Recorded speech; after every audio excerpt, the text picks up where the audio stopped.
What up, YouTube? It's your boy Charles Enoch. I just want to let you guys know I'll be MIA until next year. But I want to leave you guys with some of the best Velocity Banking videos of this year as a recap. So remember, smash that like button, and I hope you guys have a safe and happy holidays. Till next year.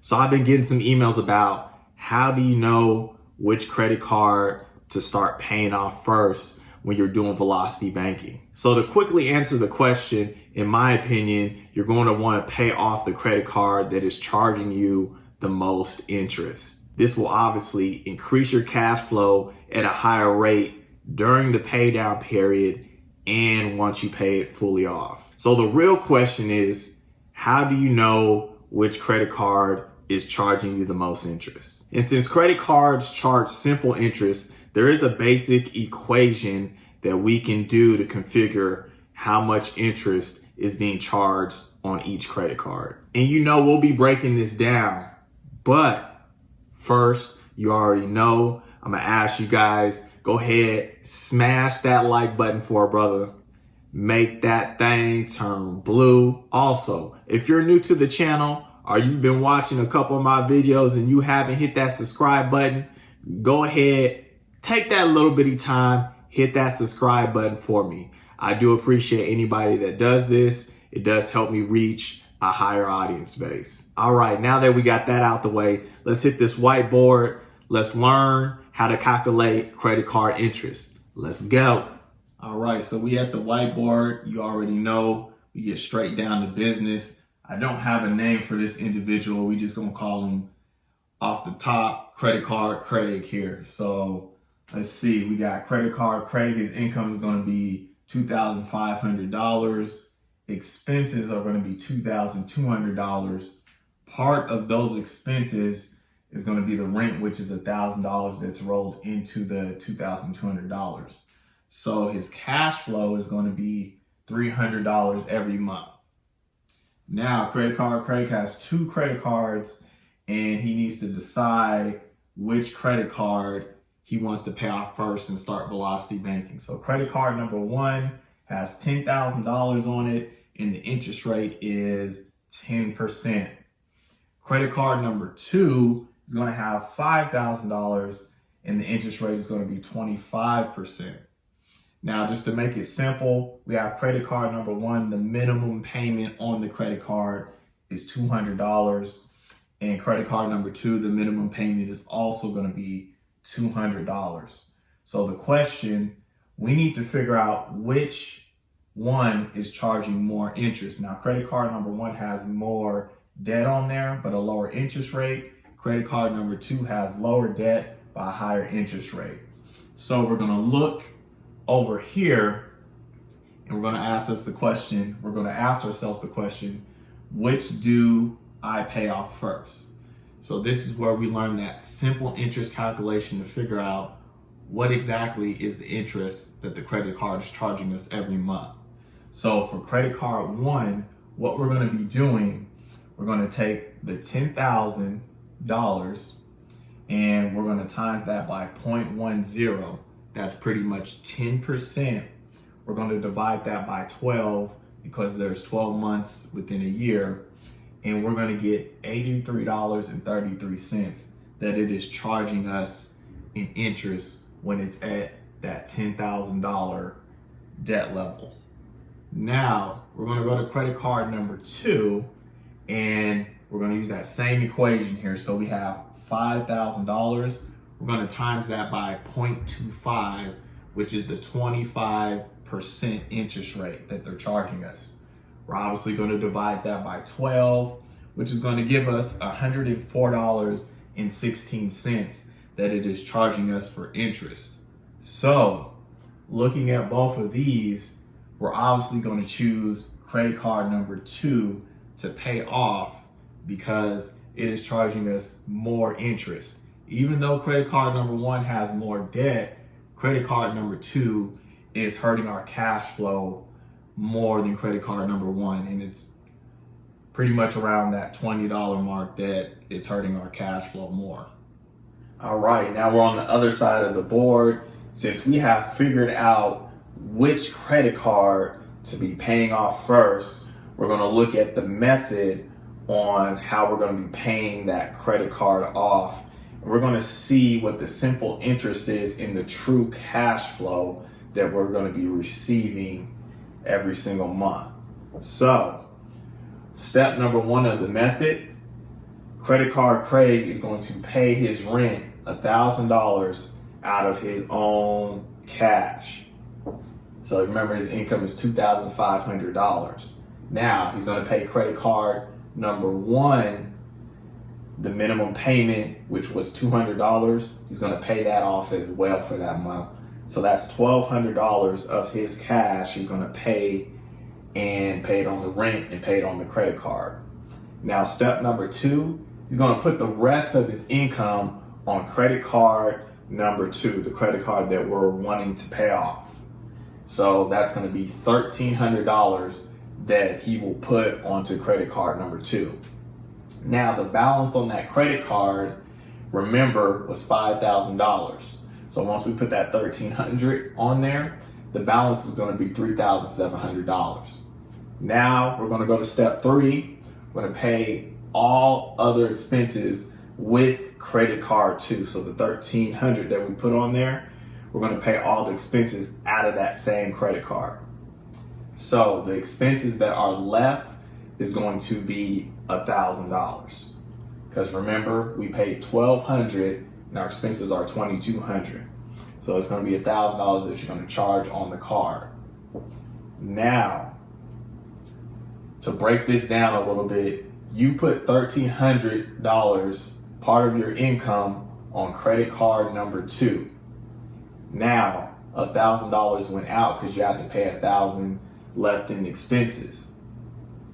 So this leaves your cash flow at that $300 that we were talking about, with the income $25, expenses $2,200. Just to break that down even further. So we're going to go to step number four. The balance on your credit card number two is going to be $4,700, pretty much the $300 cash flow, right? All right, so now we're going to go to step five, and we're going to be seeing what the interest that is calculated per day regarding the balance on the credit card.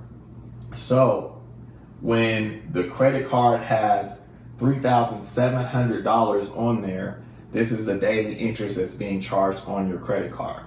So we're going to take that $3,700 of the debt, we're going to times that by 0.25, which is 25%, the 25% interest rate, right? And then we're going to divide it by 365. That's because there's 365 days in a year. So when the credit card balance is at that $3,700, so once you put that $1,300 in there, it's $2.53 that's being charged in interest per day. Now, once it gets back to that $4,700, then we're going to do that same calculation, right? So $4,700 times 0.25, the interest rate that the card is charging. Divide that by 365, because there's 365 days in the year, right? And we're going to get $3.21 per day that is charging us when the balance is that. So to kind of break this down, let's say a regular individual, they would leave the $5,000 on the card and then pay the $300 cash flow once there is the due date. But once they do that, you're using this calculation, the $5,000 times 0.25, and you're going to divide that by 365. It's going to give you a higher daily interest that it is charging you, because that's the balance on the card. So this is why with Velocity Banking, we're putting that money on the card. So part of the time is going to be that $3,700, which would give us a lower interest rate per day. And this is why you're going to get it paid off a little bit quicker, and why you would want to use the Velocity Banking method of using the credit card as your bank account, stuffing that money in there, everything but the stuff that you have to pay in cash. Obviously, credit card, number one, you can't pay a credit card with a credit card.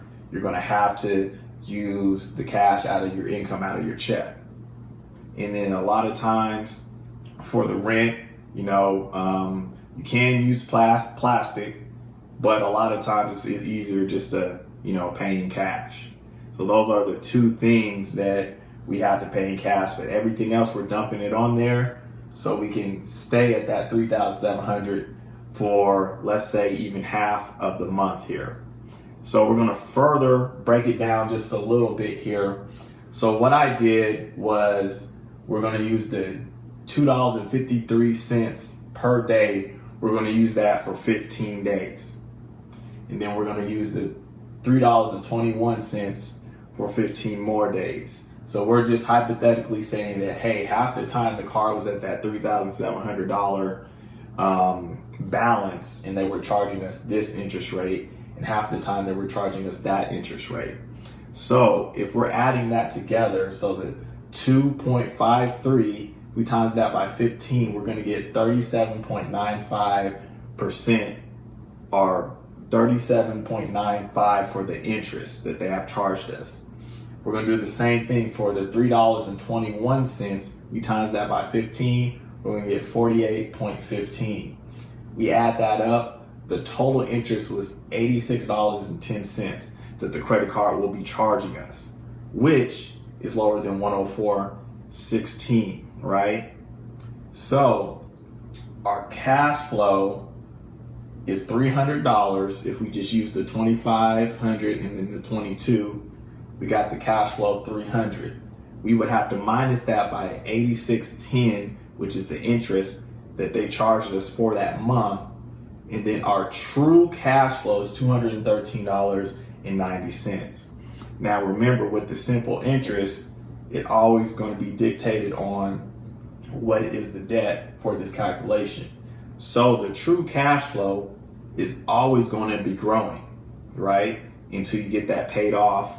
And then the true cash flow will be that $300 like we see with the naked eye. Now, remember too, if you have a rewards credit card, a lot of times if you're swiping that credit card, you're getting cash back or some rewards, which could even increase the true cash flow. But we just wanted to put it as a simple example. My previous video, I did do a scenario where one of my clients, they did have a rewards card, and part of that rewards was getting tied into the cash flow. Now, I hope this video did help anybody that ever just wondered, hey, which credit card should I pay off? This credit card has a higher debt, but the interest is lower.